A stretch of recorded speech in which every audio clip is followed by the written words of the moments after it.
12 Rules for Life, An Antidote to Chaos by Jordan B. Peterson. Rule 10. Be precise in your speech. Too much order and we get bored and rebellious. Too much chaos and we're overwhelmed in confusion. Being at the interface between chaos and order isn't easy, but it's what we're made for. To bring order from chaos, you have to have an aim. Having aims and articulating them precisely allows you to build and improve your knowledge and understanding of the world as you face and tackle problems and you navigate the path to your aims. Conversely, poorly defined aims and vague speech means it's impossible to tackle problems properly. They remain unresolved. They get pushed out into the future where they compound. Not tackling problems means your understanding of the world becomes increasingly insufficient and out of date, until the problems you've left unattended finally come back to bite you when you're most vulnerable. The chaos underneath, the thin veneer of your woefully inadequate understanding is revealed to its full extent, and everything falls apart. Life's a hero's journey. You've got to be the hero in your own story. Get out there and face down the dragon. Get the gold and bring it home. Despite the title of Rule 10, it's as much about having precise aims as it is about using precise speech. In Rule 10, Peterson uses an example of a loyal housewife who suddenly finds evidence that her husband's having an affair. Her understanding of her husband and her marriage is shattered after decades of the couple not attending to their problems. But I'm going to apply the rule to my own experience when things really fell apart for me. I believe that some forms of depression act as a mechanism to stop you in your tracks. It's a way of your brain saying, okay, enough's enough, we can't carry on like this. It's a wake-up call to recalibrate. That's how it was for me, at least. At 24, I hit a crisis. I dropped out of med school a few years before and just about managed to pick myself up again, but I was utterly lost and aimless. I was studying business, and in my third year I started an internship with a software company. I lasted just 3 months. I went back to my parents' house. I couldn't sleep. It was a living hell. The doctors called it depression, and they were right. I was definitely depressed. I didn't go out for months. I hid away and spent a lot of time just thinking, ruminating, over and over again. What was the point of it all? What was the purpose of my life? I started going to group counselling sessions and eventually started to feel more normal again. Looking back, I see that time was an absolute turning point in my life. It was an excruciatingly painful experience, the worst I've ever had by far, but it was a corrective force that I really needed. After the worst was over and my life had returned to a semblance of normality, I felt somehow very different. At times of quiet, when I was alone, I had moments of absolute clarity in some of the answers that I was seeking. These answers would just pop into my consciousness, like my brain had been working on them for months without me knowing. I remember suddenly having the revelation that the world was a huge place and that I'd only experienced a tiny fraction of it. I wanted to see and explore the world, to travel. The idea gripped me. I talked to family and friends about it.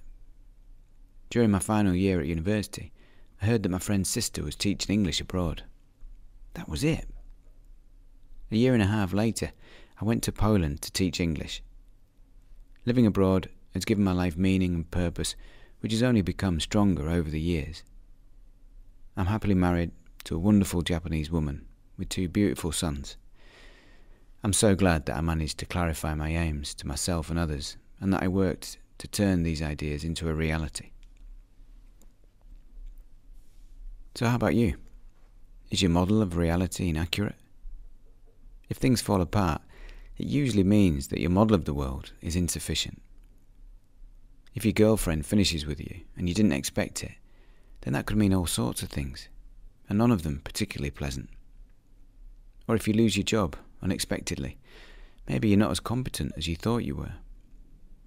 Maybe you're in the wrong career. Maybe you've been coasting along for years, delusional about how easy life is. As is so often the case with Peterson's advice, it's all about taking responsibility. It's possible to avoid things falling apart in a big way in the future by being precise about what we say in the present.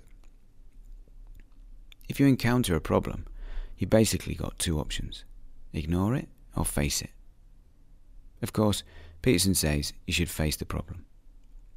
Facing the problem means understanding it, so first you specify as accurately as possible what the problem is, to yourself and others if necessary. With the problem clearly defined, it's much easier to figure out what you need to do to fix it. Not facing the problem pushes it out into the future, where it'll grow big, strong, and more dangerous. It'll lie in wait for you until one day, when you're at your weakest, it'll devour you whole. Being vague or silent about problems means they never come into focus. They don't get sorted out. If you feel unhappy in your relationship, but you decide not to say anything for the sake of peace in the present, there's no chance of a lasting, proper peace in the future. Sitting down with your partner and stating clearly that you're dissatisfied with something is messy and upsetting, but at least it gives you a chance of fixing things. Otherwise, things deteriorate and resentment builds. Things will be worse and a lot harder to fix further down the line, or maybe impossible to fix. In the long run, it's better to have those difficult conversations with your partner now. Saying, "It's not worth fighting about," is lazy and cowardly. It's totally worth fighting about. It's not easy though. It can be tempting to keep things vague and imprecise, because then you can ignore your problems. Stating your problems precisely means you have to acknowledge that they actually exist. Admitting that you're unhappy can open a can of worms, and that can be painful and distressing, but at least it gives you a shot at fixing things, and with it, the hope of a better future. So, what's the take-home message for Rule 10 then? Firstly, define precisely what you're aiming for. You've got to have a destination. Without an aim, you're forever lost in the fog. Then, you should state your aims as clearly as you can. Once you know what you're shooting for, you'll know what to do and what to say. When you encounter a problem, state clearly you're not happy about that exact and precise thing. Say, "This is what I want." But to do that, you have to think, what is wrong exactly? What do I want exactly? What am I aiming for? With your aim in your sights, say what you mean so that you can find out what you mean. Act out what you say so you can find out what happens. Pay attention to what happens and acknowledge your mistakes. Articulate your mistakes and try to correct your model of the world accordingly, becoming wiser and more effective as you go. By doing this, you'll generate meaning in your life to set against the unavoidable tragedy of your life.